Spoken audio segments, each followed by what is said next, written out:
Hello and welcome to day 30 of my 31 days of horror. I'm Joey Hollywood, and the movie I watched today was Insidious Chapter 3. I said in the previous video that I've seen Chapter 1 and 2 before, but I never got around to watching Chapter 3. And I thought, you know what, I can't just do the first two movies and not do the third one, so here we are.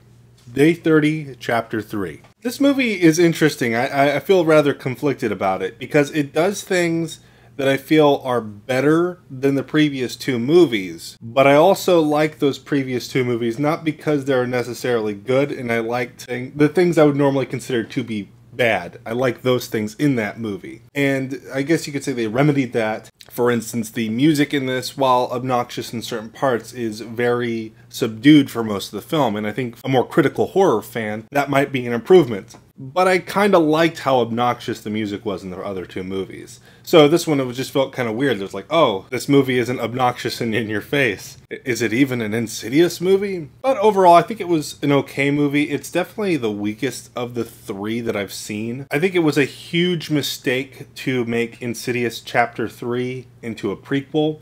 And not just because it's annoying that the third chapter is also Chapter 0. That's just annoying, but I feel like it takes away the momentum of the series. And there's a lot of stuff in this where like, oh, I already know how that's going to turn out. You know how everything ends.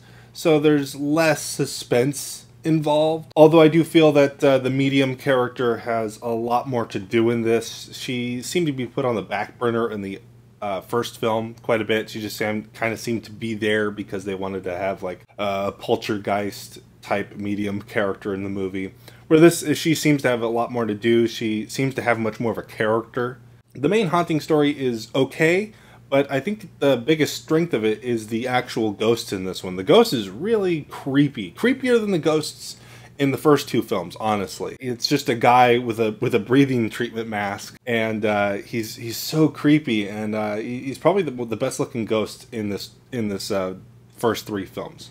But overall, I just thought it was okay. It wasn't offensively bad. It was just okay. I don't think I can add any more insight to that. Like I said before, this movie is a prequel, and it is about a little girl who becomes the subject of a ghost's obsession. And there's a lot of creepy imagery of the ghost removing the little girl's hands and feet and her eyes and mouth.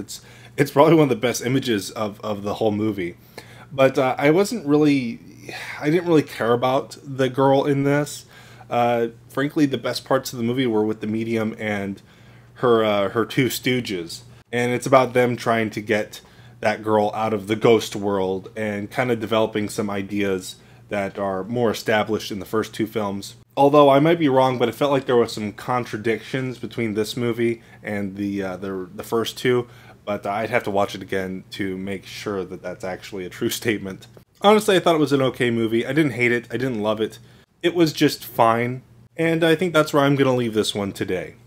Thank you for watching. I'm Joey Hollywood, and I'll see you tomorrow in the 31st and final day of my final 31 days of horror.